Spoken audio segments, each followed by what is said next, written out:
וואי. למה לי? שיתפוצץ. זה מסקרן מאוד. אוקיי? אז אנחנו רואים, יש לנו כאן בעצם, אוקיי? אנחנו רואים שזה רך, זה פריך, זה מתנפח, הוא נושם. עכשיו בואו נראה של מעשן, אוקיי? בואו נראה של מעשן. חזיר שישן. מה זה אומר חזיר שישן? לקחו את הריאות של החזיר אחרי שהוא מת, אוקיי? הכניסו את זה לאינקובטור.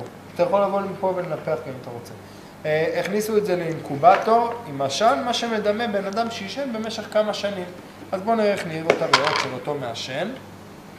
אוקיי? ממש ככה, אני זוכרת. זה ככה, ממש ניתוח נראה. טביעה שאמרתי לכם, זה היה ממש זה נראה ככה. עכשיו בואו נראה איך זה מתנפח. כל הזפת.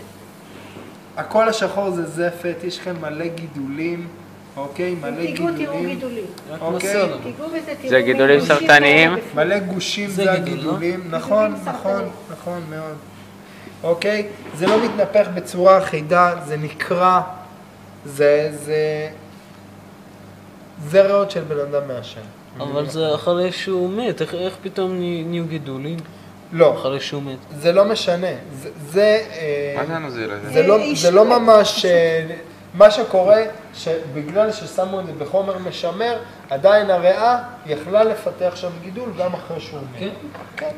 אני כי שמו את חושבת זה ממש ישר אחרי. אני חושבת שפעם סיפרו לנו, כשהייתי פה במעבדה, שפשוט לקחו חזיר ושמו אותו בחדר ישן. יכול להיות חזיר שזה מה חי. שעשו, יכול להיות שזה מה ואז שעשו.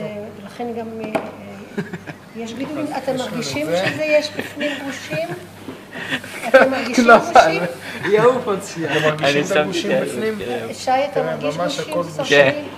אוקיי? איפה גושים? זה גושים כנפיים. לא, אתה זה גם בפנים, תבדוק תבדוק אתה יכול משהו ממש, קשה. תראה שזה גם ממש נהיה צמיג מרוב מרגיש כאילו זה על הזפת. הגוף. אז תוך כדי שאתם כן, אבל אתה מסתכלים, עם כפפה, אין לך מה תוך לדבר. כדי שאתם מסתכלים אני אסכם את מה שהיה לנו היום. היום אנחנו בעצם ראינו מעבדה שהיא מעבדה שעסקה בעישון, אוקיי?